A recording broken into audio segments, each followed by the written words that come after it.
Hi, my name is Robin Brees. I'm the Director of Marketing for Highgarden Real Estate and EasyStreet Realty. Today we're going to talk about creating your content calendar. There are a few steps that we're going to take before creating the calendar, but ideally this presentation is to teach you how to have the right client in mind that you want to work with, tailoring your post to them, and then creating content for the next 30 days so that it's seamless and consistent when posting on social media. So hopefully this takes a lot off of your plate if you can do the planning up front and save yourself some time on a day-to-day basis. The first part of this outline, we're going to be talking about just the overall outline of the presentation. Planning, setting goals, and then executing is ideally the steps that we're going to take here. So the first part, setting goals, is really the higher level aspect of setting goals. The awareness and conversion and advocacy of being on social media is really kind of the reason we're on there. And so we're going to talk a little bit about that. Establishing your audience. And so what we're talking about here is who are the people you like working with and how can we attract more people like them, and then creating a bigger audience like them. So we're going to talk a little bit about that as well. Selecting your platforms. So each platform, meaning Facebook, Instagram, YouTube, each of them have a little bit demographic that's on there. And so selecting the right platforms for your ideal client and making sure that you're on those platforms to create the most awareness. And then tracking key performance indicators. So KPI is a business term in which a lot of businesses use to track indicators that are important to them. So finding what things are important to you to track, and that way you know if you're progressing in your goals. So a few examples of that are frequency of posts, what the reach is on each of your posts, how many people are engaging, and obviously how many leads you're getting from your posts. And so we'll talk more about that as we go on here. Designing content. We do have another webinar on designing content itself, but here we're going to talk about creating the content calendar and planning that out so that it's seamless for you down the road. And then implementing and executing. So there are a few ways that you can implement your plan, and we're going to talk about those options. So the first step in all of this is setting goals. And when I say that, I really mean like the higher level goals. Why are you on social media? What's your point? If you're going to say, okay, I'm going to get on Facebook and Instagram, what is it that you're looking to achieve? And the biggest reason for a lot of agents is brand awareness. They want people to know that they're in real estate and that they know what they're doing, they're the expert, and they're there to help. And so that's a huge reason to be on there. Lots of different ways to achieve that. And the second is engagement. So you want people commenting and liking and sharing your post. You want people interacting with the things that you're posting about, because then you know that they're taking it in, and that creates a conversation. Lead generation is an obvious one, and that can be both a short-term game and a long-term game. So lead generation, you can create ads, boost them, and generate leads for specific homes and sellers and buyers. Or you can also, over time, be consistent with your posts, create engagement, and generate leads over time so that you're top of mind when someone thinks about buying or selling, they're going to you, or if they hear one of their friends and family talking about that, they're referring you. And that leads me to the next one, is advocacy, creating that referral network. So you have your current sphere. Now you can tap into your sphere's sphere. So you're branching out into numerous networks within social media, and that's how you can really grow your audience. And then of course you want to drive traffic, right? So whether that's driving traffic to your website or your phone or your email, you're driving traffic for people to converse with you even further or to get to know you better. And you really want to spend some time defining these goals. Write it out, like what is it that you really want to achieve? That way you have a clear direction when you're posting or planning out your posts. My top two that I focus on are brand awareness and engagement. I feel like if I have those two things and I'm really focused on that, the other three kind of come along with it. So I really keep top of mind when I'm creating posts.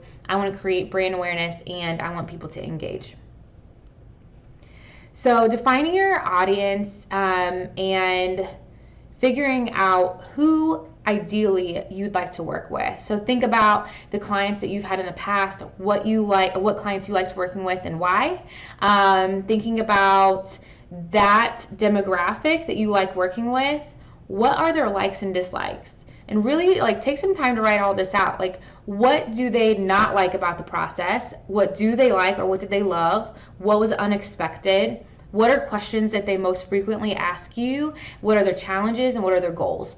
And so writing all of that out, then you know what to talk about on social media. That gives you a ton of content to post about, and you're really then tailoring your post to that client subset so that they can relate to what you're saying, and you're attracting more clients like the ones you want to work with.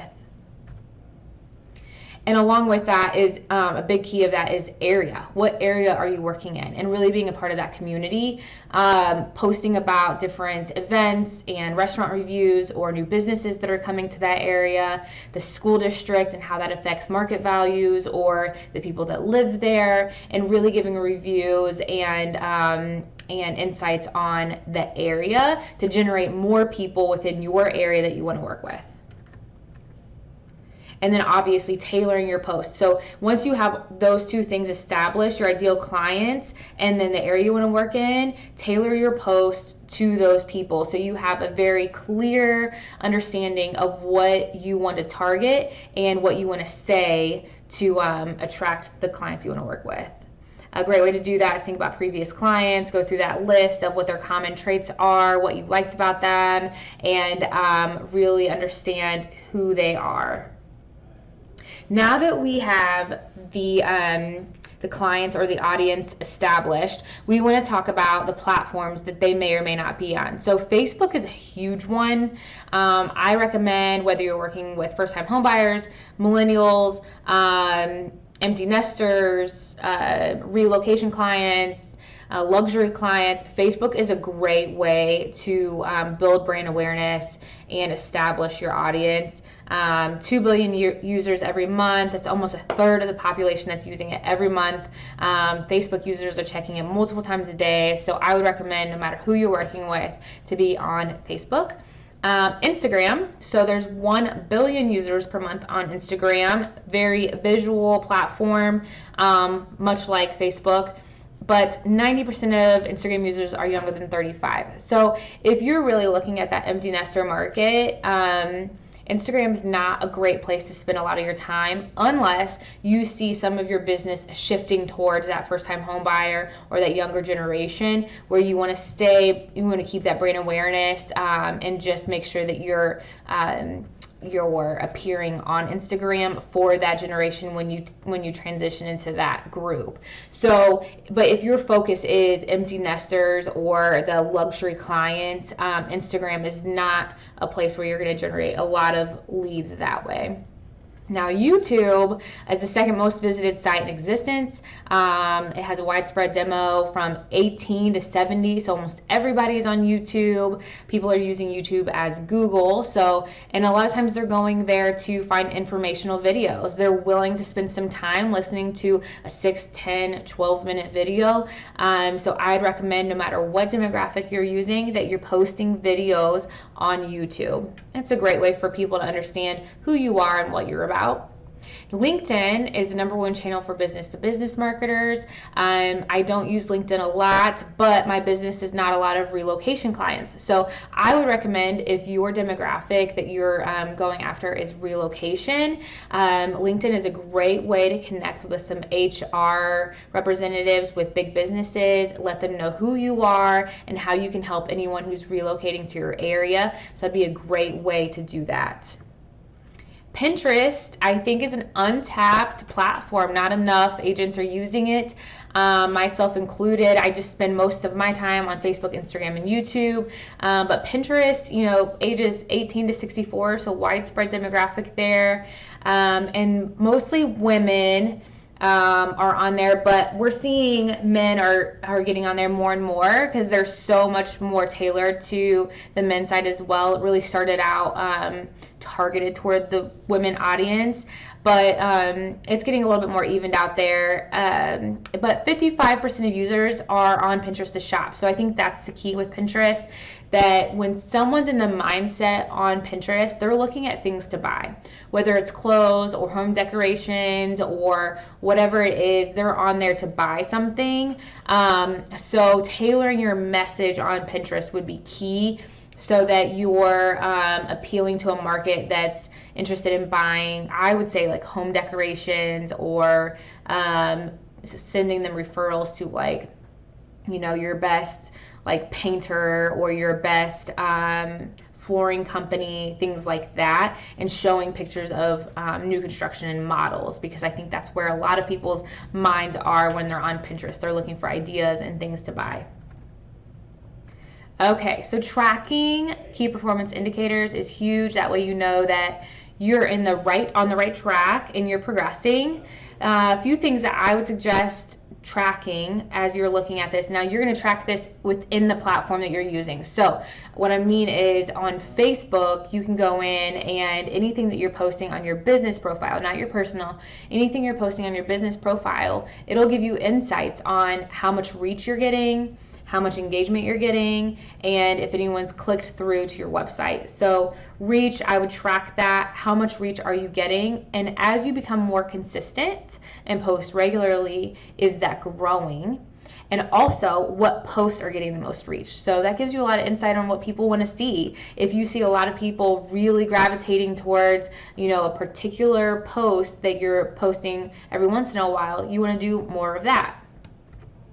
Engagement is a huge one that you want to track, because you want to know how many people are conversing with you about what you're saying, and then that's a good way to create more conversations as you post more things that are generating that engagement. So I would definitely track engagement, make sure that that's progressing.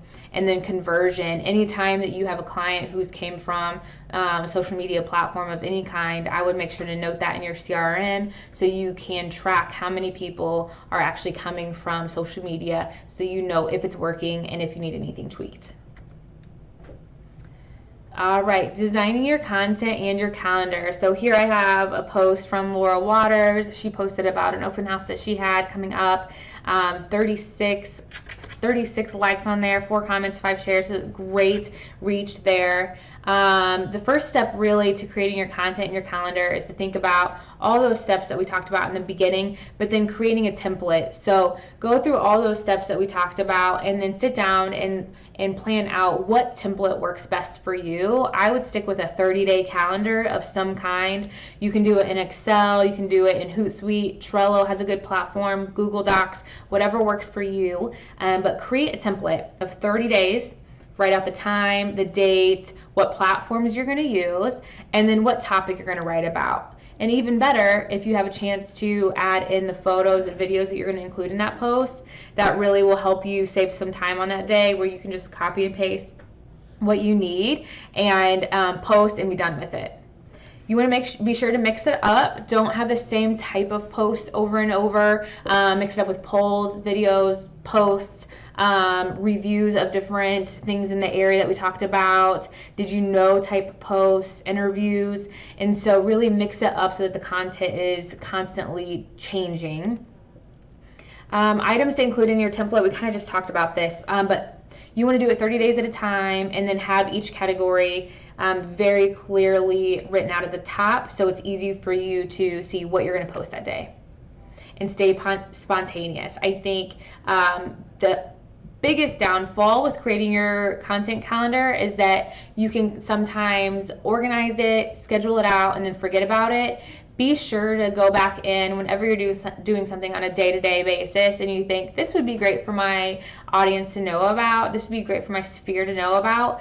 Be sure to go in and post it at that moment and be spontaneous. Let people know that you're working that day, you're doing things, you're out. Let them get to know you. And so don't rely on your content calendar to be the only things you post about. Continue to add in there some things that you're doing on a day-to-day basis.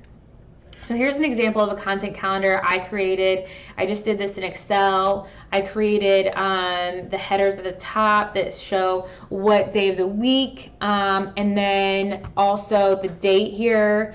So I know exactly what day And as I'm planning it out, this helps me because I know, okay, we're talking about a weekend here. What do I want to post for the weekend? So that's kind of why I have this here. And then I have Facebook at 9 a.m. I'm going to schedule it then, Instagram 9 a.m., and then YouTube 9 a.m. I'm going to try to do these videos. This isn't exactly what I'm going to do. I did this as an example, so feel free to take anything you want from here and make it your own. But this is just a good idea or a good way to show you, like, okay, I know I'm going to post on Facebook, Instagram, and YouTube. I might get on Snapchat. I might post some things on Pinterest too. I might even throw in a 3 p.m. post on Facebook, but these are the things I want to make sure that get out. Another example, I actually got this off of Etsy. Etsy has a lot of great content calendar templates if you don't want to create your own. This one came from Kristen Dane, and she has it just as a 30-day calendar. She's not in real estate, so these aren't real estate related, but I wanted to show you the layout. So she has the days of the week here at the top, and then what type of post she's going to post in there, and I'm sure she has it laid out somewhere where like what platforms she's going to post these on. I did like on here that she has the holidays and hashtags to reference as she's posting, and then she has this for a full 365 days, so she has literally at the beginning of the year everything planned out that she wants to do, and it just kind of takes off that time on a day-to-day basis so you don't have to worry about what you're going to post. The last step is implementing your plan, and there's a lot of different ways you can do that. I have a few examples on here. Later.com, Hootsuite, Sprout Social are all good platforms. Trello is a good platform. They basically will plan out your marketing for you, your posts for you. You go in, you schedule the post that you want, and you hit schedule, and it will literally post them on that day and time that you've planned them out for. So you don't have to worry about, going in and doing that manually. Some of those costs, I think Later is free and Trello is free there's a portion of it that's free. Hootsuite's free for the first 4 months if you want to try it. And then, so you could do it that way, or you can go on Facebook and Instagram. You can schedule out your posts for free in there, a couple posts at a time. But it's not as easy to see like the exact layout of what everything's going to look like within a month. So just figure out what works best for you. Everybody's different, and it depends on the type of post that you're doing too. So I would experiment and play with it, but the more you can get organized and make it consistent, the better results you're going to see. If you have any questions, I'm here to help. Have a great one.